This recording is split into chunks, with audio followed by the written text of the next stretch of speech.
Hello and welcome to today's historic best of 3 deck tech gameplay video on Legendary Tribal. Now, from the name, the deck is a legendary matters, I suppose, deck where it takes advantage of Historic's legendary support pieces. Now, this deck is a really kind of budget or collection friendly deck, as there is a wide variety of legendary cards at multiple rarities and can really cover a large amount of ground on what they can do. So, besides the core cards that I believe are necessary for the deck to work, don't be afraid to, say, tune this deck to your own collection. If you want to, say, run more Planeswalkers, you can, or you want to run more, like, big, scary legendary creatures, you can, or somewhere in the middle, with your like more mid-rangey creatures and such, you can do this. This is one of those, I encourage you to build this deck on your own time to see, where your collection might be able to like make this deck a little bit differently. Now, to my earlier point about the core cards of the deck. The core cards are as follows and in no particular order. First is Arvad the Cursed. He is a Dominaria card that's 3 a white and a black for a legendary vampire knight with Deathtouch and Lifelink, which are more relevant than you would imagine. But the most important ability here is that other legendary creatures you control get +2/+2. I've built this particular version of Legendary Matters, or this Legendary Matters deck, as a much more creature-focused deck, with slight little support cards, a couple Planeswalkers here, and a couple of like weird non-creatures there. But by and large, this is very old-school Magic. It is a summon legendary creatures, make them big and scary with cards like Arvad, and just beat your opponent until they die.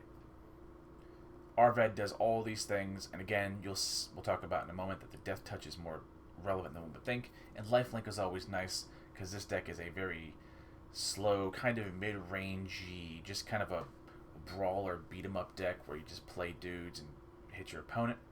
The next card is Urza's Ruinous Blast. It is 4 and a white for a legendary sorcery that says exile all non-land permanents that aren't legendary. Now, the legendary sorcery, as you can see from the tooltip, says you can only cast it if you control a legendary creature or planeswalker. Not a terrible hoop to jump through, but it is one that you do technically have to jump through. We have attempted to make this a very minor cost, but sometimes you will have this in your hand and want to cast it, but you cannot because you do not have a legendary creature. Again, this is a outlier and is not what happens the majority of the time, but it is still almost always, air quotes you can't see, a one-sided board wipe that exiles, which is very relevant, and will oftentimes get a concession from your opponents. The next card, I have 2 Captain Sisays. Captain Sisay is that old, I believe, invasion block card, is what the icon is. That is 2, a green and a white for a legendary human soldier. It's a 2/2 that says tap to search your library for a legendary card, reveal that card, put it into your hand, and then shuffle your library. It is a repeatable tutor effect for the majority of the deck. It is this deck doesn't run a lot of card draw in the traditional sense of the word. It does things like Captain Sisay, where you can tutor for cards, either in the case of Captain Sisay from anywhere in your deck, or with another card we'll talk about in a minute, you can manipulate the top of your draws. Another way we can also do it is with the last of the core cards of the deck, which is Kethis the Hidden Hand. And we are not playing Kethis in some weird infinite mill combo thing that most people normally think of this deck. We are just playing him for his legendary tribal support, as it were. Kethis is a legendary elf advisor for a white, black, and a green. It is a 3/4. And his text box says that legendary spells cost 1 less to cast, which again is the majority of the deck. Ramp is nice, and his second ability kind of will harken back to what I was talking about with Captain Sisay, where you can exile 2 legendary cards from your graveyard, and then until the end of the turn, each legendary card in our graveyard gains. You can play this card from your graveyard. Again, we don't run a lot of.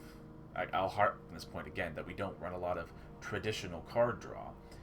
We like to take advantage of other sources. Kethis allows us to effectively buy back, or I guess flash back, our legendary spells, which is a form of card draw by utilizing the graveyard. And with the banning of Uro and the relative dip in popularity of your cat oven sacrifice decks, you can oftentimes count on cards remaining in your graveyard for far longer than you normally would. Now granted, when you go into games 2 and 3 of a best of 3 game, you can't always rely on that, but you'll get more use out of it than you would have long ago. Now, those are the 4 what I would consider core essential cards of the deck. If you can get those cards, it doesn't have to be in the same quantity. A minimum of 2 of each is nice. Anything beyond that is just extra redundancy for your deck. But the other kind of support cards that I have in the deck, I have one Kolvori, God of Kinship. The creature side is nice. It's a 4 mana 2/4 that becomes a 6/6 with Vigilance if you control 3 or more legendary creatures. Again, with my particular version of this build, not a terrible hoop to jump through. Also, another way of generating card draw, Eric, what you can't see, is her, I believe, activated ability for 1 and a green. You can tap to reveal the top 6 cards of your library. You can reveal a legendary creature card from among them, put them into your hand, and then put the rest in the bottom in a rando order. It is card draw that takes advantage, in this case, of the top part of your deck. It is nice, but it's more, if we get to that point, it's nice to have a little extra card draw. We also will play the Ringheart Crest a lot of times, which is the backside of the card, which is a legendary artifact for 1 and a green, where you can enter the battlefield to choose a creature type, which is almost never relevant, so just name something that's in your deck, just in case. Don't get silly and name something that is in the deck. But we like the second ability of adding a green to spend this mana only to cast a creature spell of the chosen type or a legendary creature spell. Again, for our decks, this will almost always just be a legendary creature spell. We are, at our heart, a slower mid-range deck. We'll take some ramp where we can get it. Another legendary support card is one of our few examples of like traditional card draw. I have 2 copies of Search for Glory, which is a 2 and a white for a snow sorcery, where you can search your library for a snow permanent card, legendary card, or saga card. Again, for our case, is a legendary card, and you put it into your hand. Now you can gain 1 life for each snow mana cast to spend this, or cast a spell or whatever. But that like gain a life for snow spent thing is not really relevant to us. This is just a 3 mana tutor for, or draw a legendary card from your deck and put it into your hand. The last bit of legendary card draw, I have Niambi, Esteemed Speaker. Is a white and a blue for a 2/1 legendary cleric, or human cleric with flash, and when it enters the battlefield, we may return a target creature we control to our hand, and if we do, we gain life equal to the creature's cost. We have a lot of high cost cards in the deck, so it's nice for some card draw. And it's also, if nothing else, we can say, if we're lucky, potentially save a card from some spot removal. We also, it also has the other form of card draw on the deck, where we can pay 1, a white and a blue, and tap Niambi to discard a legendary card, again, most of the deck, to draw 2 cards. Sometimes a legendary is a dud and isn't terribly useful in this particular instance, or say you already have 1 on the battlefield and 1 in your hand, and say you don't need a 3rd copy of Arvad pick a name. You can use Niambi to chuck it, put it in your yard and draw 2 cards, and if you play your cards right, you can even still buy back the card later with the Kethis secondary activated ability. A slight note, this deck is technically 5 colors, but is practically an Abzan based deck. Again, how I was speaking earlier on, the deck can be as budget friendly as your collection will allow. I happen to have one of these cards, and it had a weird bit of legendary support, and it's actually saved me more than a few games. But again, this is where your collection will come into play. You can stay base Abzan and not splash at all. You can go 4 or 5 color like I have. This is one of those, again, let your collection decide what you will do with this thing. And we run 2 copies, main board of Heroic Intervention. There's a lot of wipes and removal spells, and early on we need to like be smart and like build a good foundation of a board in order to like take this into the late game and outvalue most decks. A couple of copies of the main board Heroic Intervention will help you to slip some counters, to slip removals and sweepers. We also run 2 more in the sideboard, which we'll talk about in a second, for much the same reason. Now, the rest is, again, kind of relative to what your collection is and has. So I'm going to attempt to rapid fire, I suppose, what I happen to have in my deck. Again, no particular order. The only order I have, that you can see on screen, is that I've like loosely bound the cards together in like what they kind of want to do. For our heavy hitters, we have a copy of Ulamog, big scary creature that you can exile. You can exile 2 permanents, and when it attacks, an opponent exiles the top cards, 20 cards of their library. It's big. It's indestructible. Even if you cast it and it happens to get countered, it's effectively a removal spell, which is nice. And when it attacks, basically milling their decks for 20 is a nice little alternate win con, as well as denying them a large amount of resources. We run 1 copy of Ugin the Spirit Dragon, a nice big meaty planeswalker that can at minimum uptick and start bolting things for single target removal, or can exile, a board of most permanents. We don't, if it gets to the point where we need to down tick it, we don't mind exiling our board, because we prefer not to die. Just be careful if you run Ugin that you don't down tick on a big board that you can't afford to lose. I also have 1 copy of Muldrotha, the Gravetide, as a way to generate additional value by getting even more usage out of our graveyard beyond just the Kethis. I run one ahead of ourselves. I run a Tulsimir, Friend of Wolves. It can be a single target removal, as well as a little bit of life gain. Also helps to generate 2 legendary creatures on 2 bodies, so individual spot removal, like your Murderous Rider style cards, aren't as effective if it's spread out over 2 bodies. We also run Maha Rediguard Protector. Again, pardon the my atrocious pronouncing of a word. It is a card that makes other creatures we control big, so it's a lord in itself, and turns all of our late game land drops, if we happen to flood out, into 1/1 white human tokens. Again, ensuring that we can have more gas draws later on. For like kind of the meat and the middle ground of the deck, I run 2 Ajani Greathearted. Giving our creatures vigilance is nice against other aggressive boards, as well as being able to take advantage of some tap abilities like a Captain Sisay, so that you can attack and then second main tap to get the card in question. The uptick in repeatable life gain can be very relevant in a actually pretty healthy metagame that Historic happens to be in, or at least best of 3. There is much more burn and aggro now with the Death of Uro, so we like to use the gain life ability, and we can always down tick to 1/1 counter our board, and as well as increasing Planeswalker loyalty. It's nice to be able to pump your board. The giving extra loyalty counters for Planeswalker is a very niche thing that will seldom come up, but hey, it's gravy if you happen to get it. One copy of Questing Beast, just an absolute keyword soup of a card.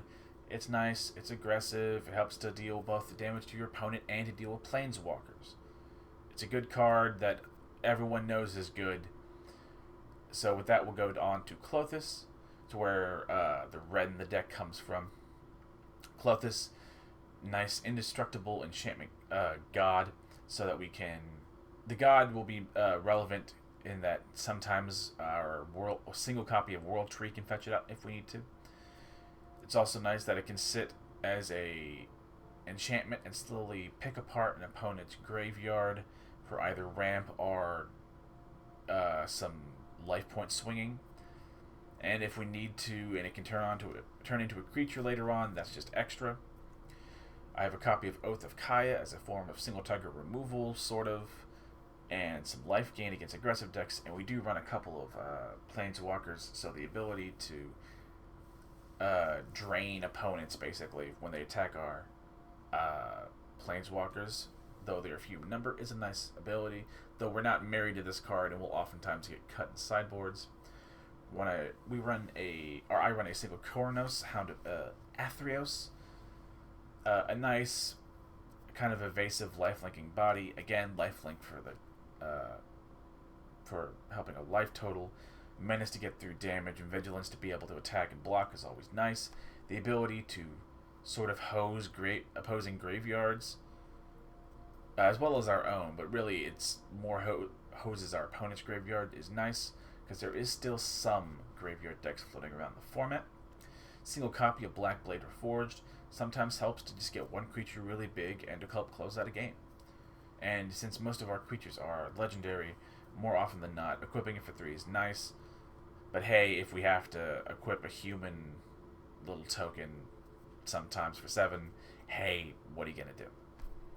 We have 2 Oath of Ajani's as a way to, much like Ajani the Great-Hearted, +1/+1 counter our board, and making our couple of planeswalkers a little cheaper to cast is always nice. Again, another one of those cards we're not married to, but is nice to have. I have a copy of a Chevel, Bane of Monsters.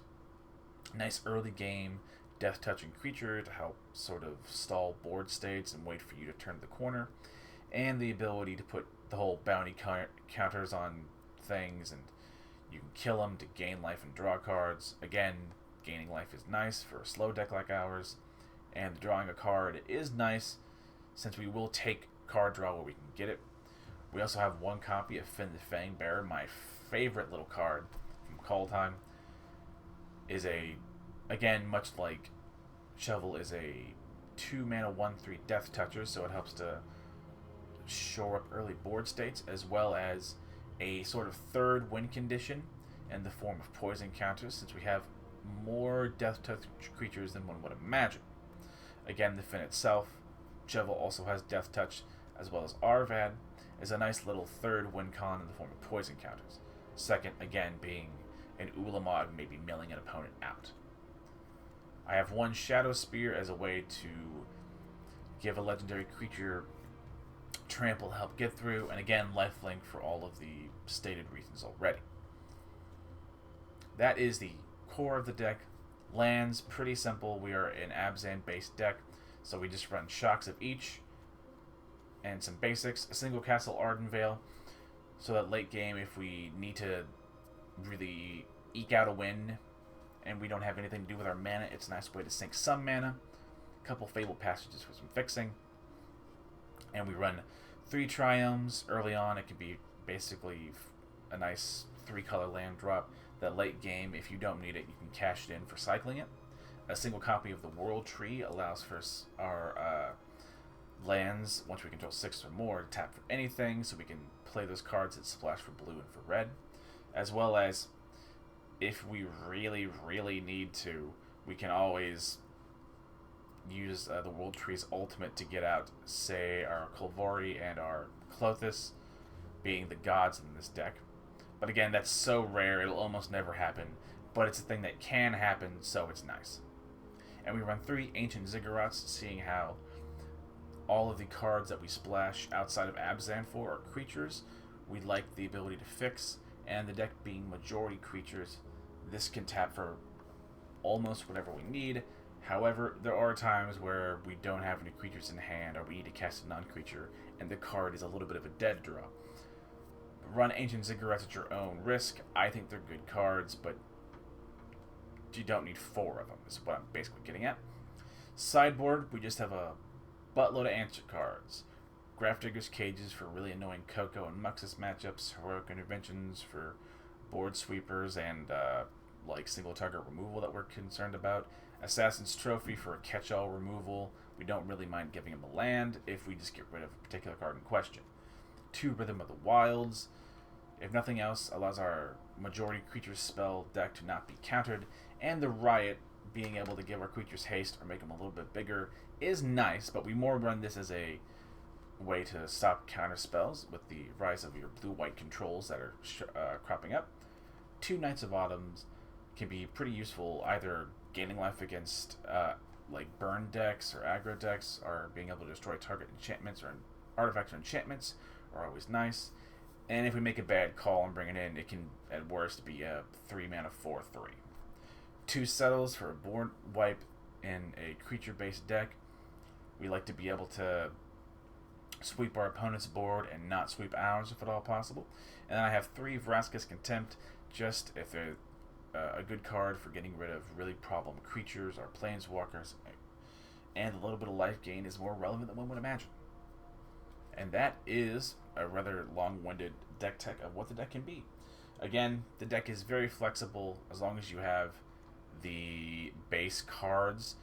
Outside of that, build your own version of the deck with your own, particular pet legendaries or just whatever your collection happens to have.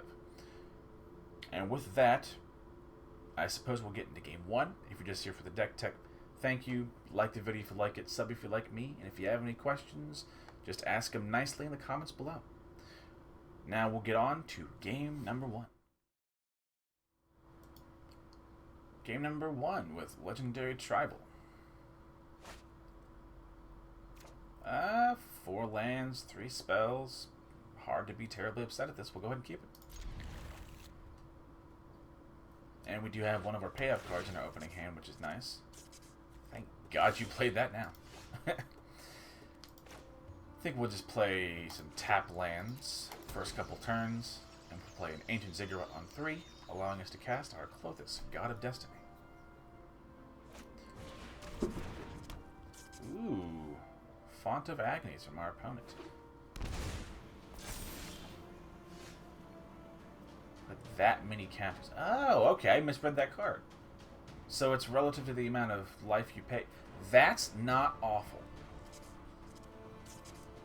Maybe in my little Urza Death Shadow thing, I might play that. Anywho, again, we didn't really draw any other cards to play, so we'll continue with the initial plan. Our opponent is in Esper colors, so they're almost certain. I mean, maybe that. Okay. Credit given to our opponent. I don't know what the hell we're going up against. We're gonna avoid sending the captain out to her death, so we will just probably play a questing beast and just expect for it to die. Wait, what? White, blue, red, and black? Okay. Alright, I'm in it. I love your deck, man. Are you using 5? What the fuck is your deck? Spend this mana only to cast creature or enchantment spells. Oh, dude, I don't know what your deck is, but I love it. Your deck's awesome, dude. I am in it. Hopefully Klothys will give us enough of a life buffer to skirt Death's Embrace, as it were. We'll go ahead and get a white mana. Again, we'll just play a questing beast, expecting it to die. Wait, what? Move 4 counters. Font of Agony. Okay, so I guess you gotta have mana up, so there's that. Now, if I understand the interaction between Klothys and Urza's Ruinous Blast... Oh, it isn't a creature. Okay, never mind. Which is fine. I'm happy that we figured that out. Gonna be a little difficult to, like, stick a legendary for a while. Gotta be honest, if you attack, I'm taking that trade. All day long. Kind of the cons of, like... I mean, it's entirely the point. Ooh. Of a deck like this, and soon to be Death Shadow variant in Historic, is that, man, you are fragile with your life total. To the point where I think Klothys, at this rate, might actually, over a long enough time frame, just be enough to kill our opponent. I think we're going to actually not block here. Maybe by some crazy coincidence, they won't kill this thing. They probably will. We'll go ahead and get rid of probably the right.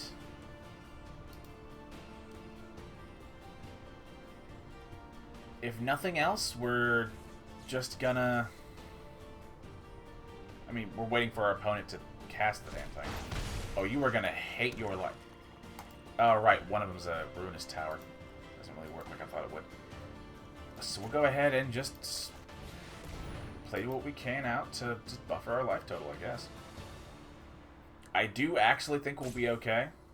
I don't expect... yeah, I don't expect the Questing Beast to live for very long.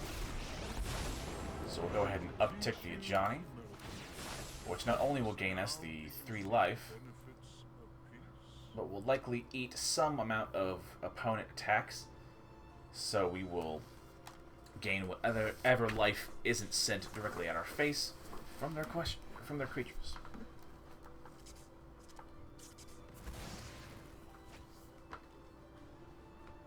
I mean, I suppose our opponent isn't like...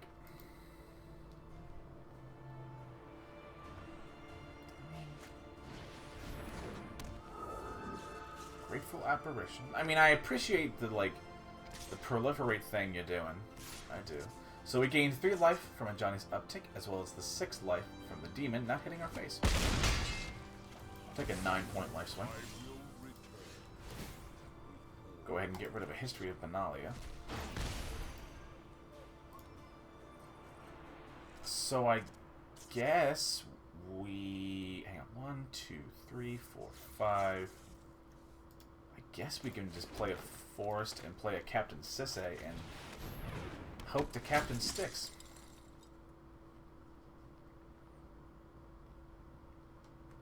See what our opponent does.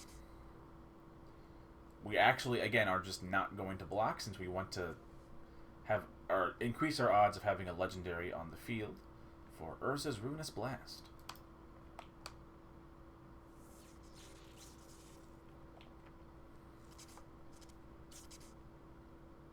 Our opponent taking forever to decide what to sacrifice. But that's fine.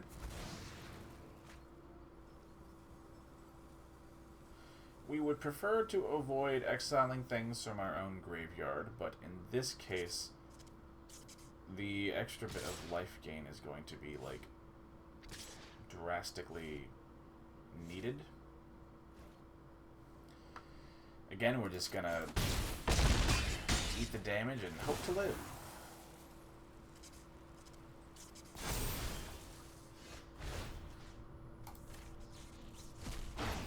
We didn't give him any sort of priority, so we're just going to cast the Ruinous Blast and probably win immediately.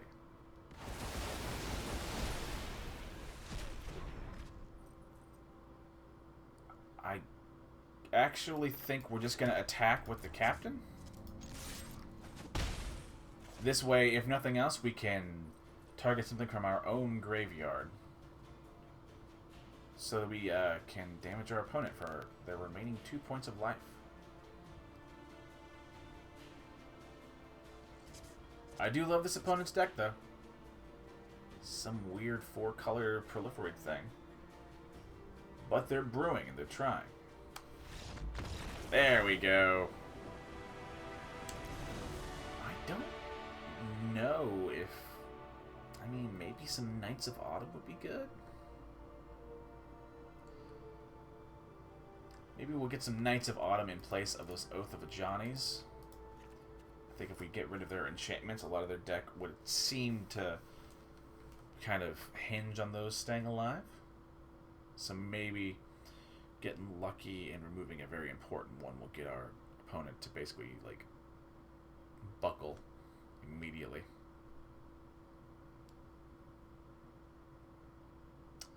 Just waiting, our opponent. Please don't take too long. I don't want to have to edit this out. Because this video is already going to be very long with the nature of this deck.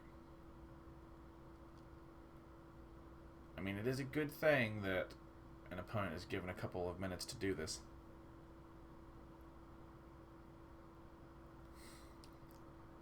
But boy oh boy, for the sake of making some videos, it's kind of biting me in the butt, but I'm okay with that trade-off.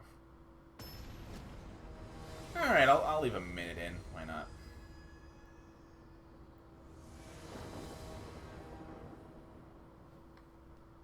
Again, our opponent goes first.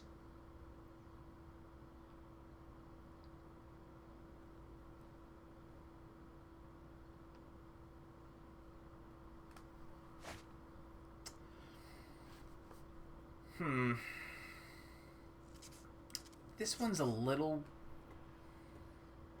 3 lands and 4 spells is okay. The fact that I don't have anything to play early on kind of blows. But we're up a game, so I think we're not going to look a gift horse in the mouth. What? I mean, that card weirdly kind of... or can somewhat fuck this deck a little bit. We'll go ahead and play the Triome first, since we kind of have to take off the early turns anyway. But our opponent's deck appears to also want to go a little long, making use of all those chapters of sagas. So there's that. Hello, sweet cat. I know, I'm hanging out with your sister. I know. I love you. Let Daddy record his thing, and then he'll come cuddle with the babies. See what our opponent does.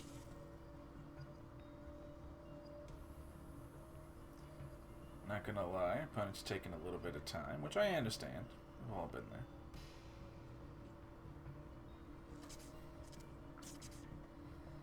Oh, come on, brother. Please don't. Please don't leave. That first game did a good job of showing what the deck would do. I would like to keep this footage, if at all possible. Isn't that right, baby smokers? I love you and you're cute, and I think our opponent has left. God damn it. There we go. Yay, I don't have to edit this out. Again, our opponent has effectively done nothing for the first few turns, and we like games that go long. Of course, we can struggle against you, like, super blue-white control style decks, but even then, we can still pull wins off. I haven't listened to the Ravnica music in a long time. The little orchestral bit kind of threw me for a loop. I'm down, though. What? Daddy! Okay, you were some 5-color. Go and hang out, you goob. Ooh, Battle for Braggart. Any number of token or artifacts, different names. Okay, that's fine. We'll probably just play a Tulsimir next turn, right? I think we can cast it. A green and a green and a white and an extra and an extra. Yeah. Next turn will be just an untapped source and a Tulsimir, honestly. I love you, sweetheart. I love you. I know. I'll pet and scritch the baby. I know. Pet me, father. I am Sweet Cat. I demand cuddles. Thank you. I love you. Let's see. I think we'll... No, I'm on deck 8. I know. Go and play a Fabled Passage. And we'll crack it to just look for a land in our deck and send out a library, if at all possible. The particular colors don't really matter. And then we'll play a Tulsim. Probably target the elf, because reasons. And then it's our opponent's turn.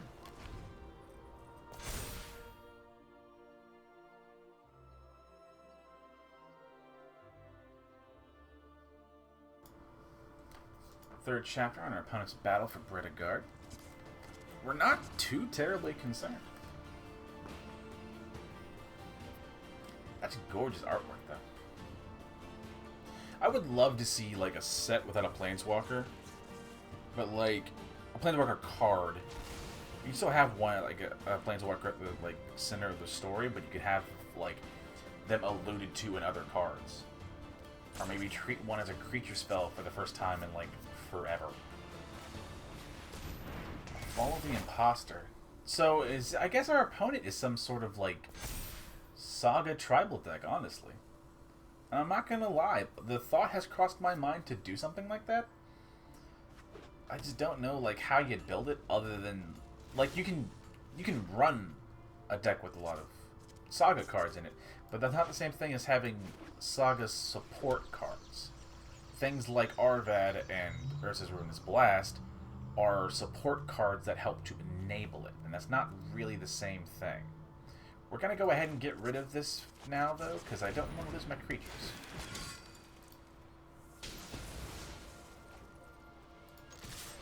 We're doing pretty well, and exiling a creature is, again, one more removal spell that I prefer to just avoid altogether.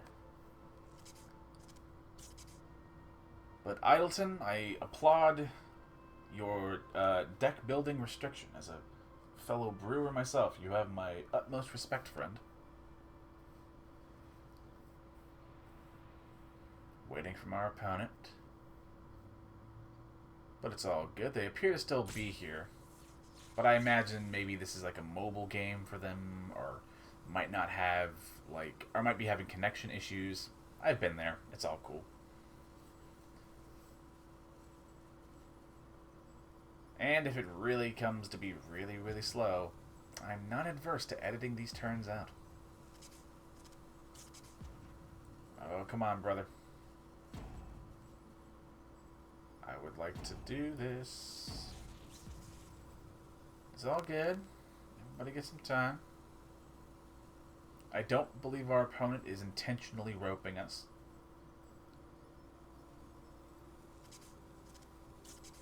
But I understand if something happens.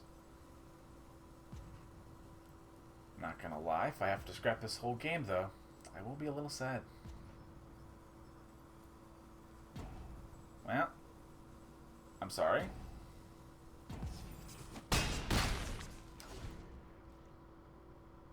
Okay. I'll give our opponent... If they aren't back by this turn, then I might have to just scrap this game's footage, which sucks. But I would prefer to show an actual full best of 3, if at all possible.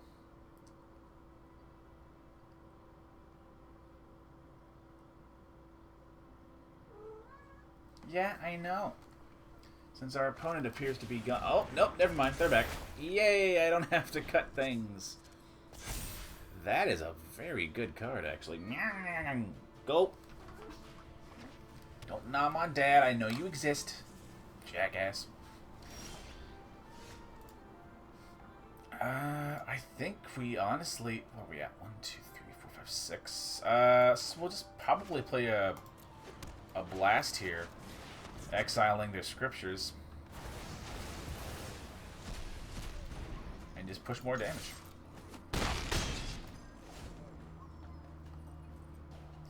One could make a very real argument that that was like a bit overkill use of it, but I'd rather close this game out, seeing how I believe our opponent is having connection issues. And I don't wish to despair or discourage them, because I understand shit happens. Life is far too short, you know? As I sit here and wax philosophically.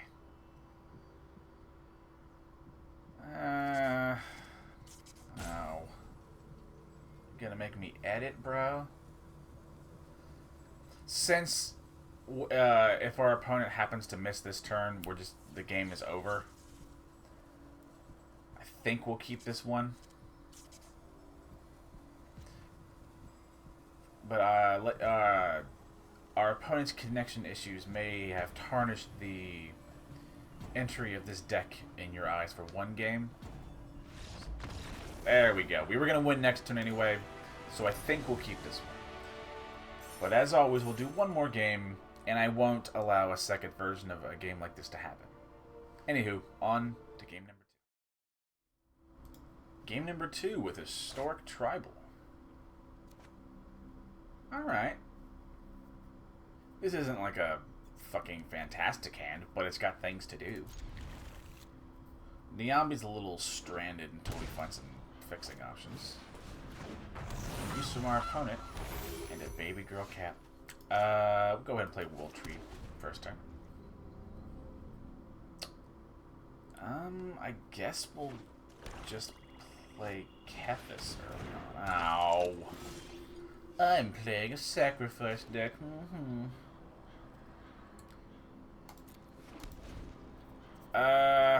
So probably gonna get rid of the Oath of a Johnny's. Maybe a Black Blade for some... Oh, it's Jun's Sacrifice. Okay. I mean, it's a good deck. It's just a little boring. So we'll probably bring in some removal spell game too, because I don't think we do terribly well in this game, or against this thing, turn 1. Actually, since they can basically activate the priest at any given time, I think we're gonna throw out the hound here, since we don't mind it dying, as messed up as it sounds, but this is a game, and I don't mean that in real life.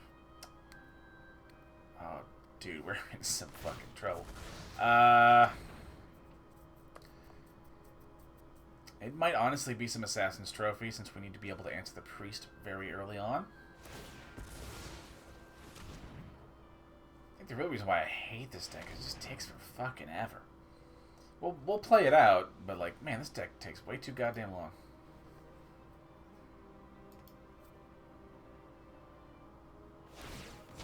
Yeah, go ahead and sack the thing. And do your I take forever to play my goddamn turn. That is a fucking nut draw. Jesus Christ.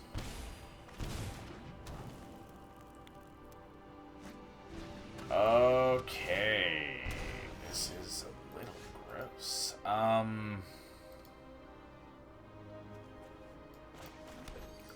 Again, we're gonna play this out to our outs, but boy oh boy, this... I don't think this deck does terribly well game 1 against this.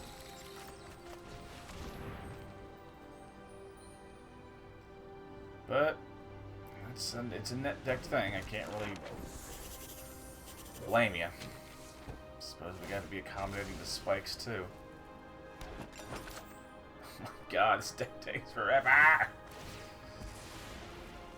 Yeah, I know. Ping and then I do damage and okay. You know, a Yasharn might not be a terrible addition to this deck.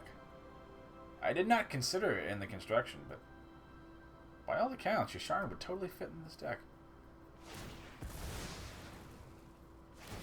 Okay, they've got it. I'm good. Note for the people at home: if you have some Yasharns, you might want to add them. A cage would be very nice, and probably some trophies. Oath is actually useless here. Spear is not bad for the life gain. Probably get rid of a single Kethis, because odds are it's not going to live early on. To our opponent's credit, I think this deck beats us, and I'm okay with that. I love you, but go lie down. I'll cuddle with you in a bit, you goober.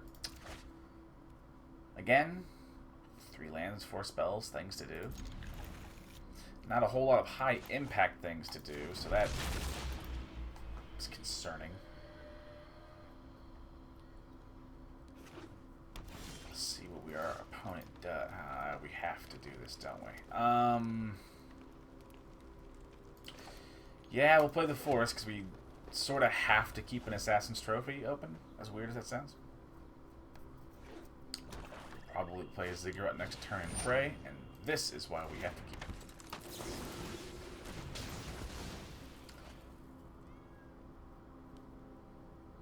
Again, we just need to be able to remove that thing like goddamn immediately.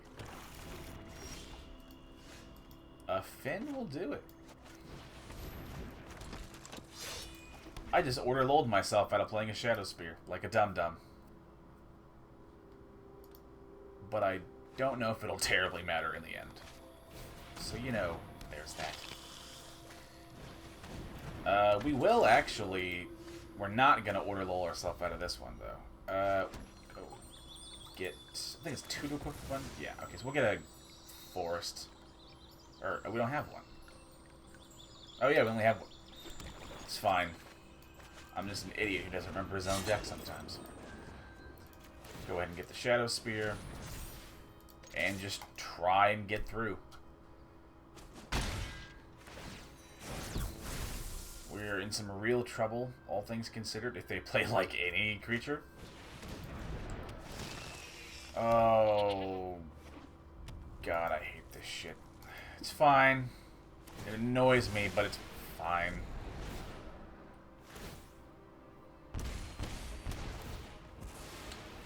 Yeah, I needed to have a Yasharn in the main deck. That was my goof.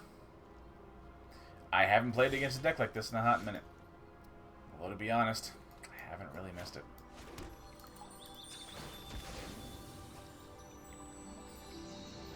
Last basic of the deck. Playing a Johnny because it's literally a thing to do. And we just try and not die. Opponent probably plays a Korvold next turn and this game is over. But we'll be a good boy and play to our outs this game. Again, I don't question that the deck is good. It's just a little boring. But it's like a safe type of boring, so I understand. Might as well play the Muldrotha. Even though we're not going to be able to do much with it. Muldrotha is permanent type, so you can't recast the Assassin's Trophy in the yard. No point in getting a Fabled Passage, because all the basics are now out of the deck. So we're just gonna... Nope. I mean, we're not dead. There's that. If by some miracle we can get to an Urza's Ruinous Blast, we might actually stand a chance. But boy, oh boy, does it not look good. Ugh. Boy, good. What's this? Oh, yeah. I imagine everybody who plays this deck is like doing the like Yugi RP. I tap my Priest of the Forgotten God and activate its ability. Oh, for the love of fuck's sake! Yeah. Oh, he's trying to get to the 10 card thing to just blow me out. I mean, luckily there's not things that it can... I mean, he can sacrifice some Mayhem Devil stuff to ping down the Ajani's. Oh, yeah! Alright, yeah, sometimes our opponent just has it. I'll let him do his thing, though. Oh, for the love of fuck's sake, yeah. As my game just slowly chugs along. Can I auto-resolve this and make this go faster?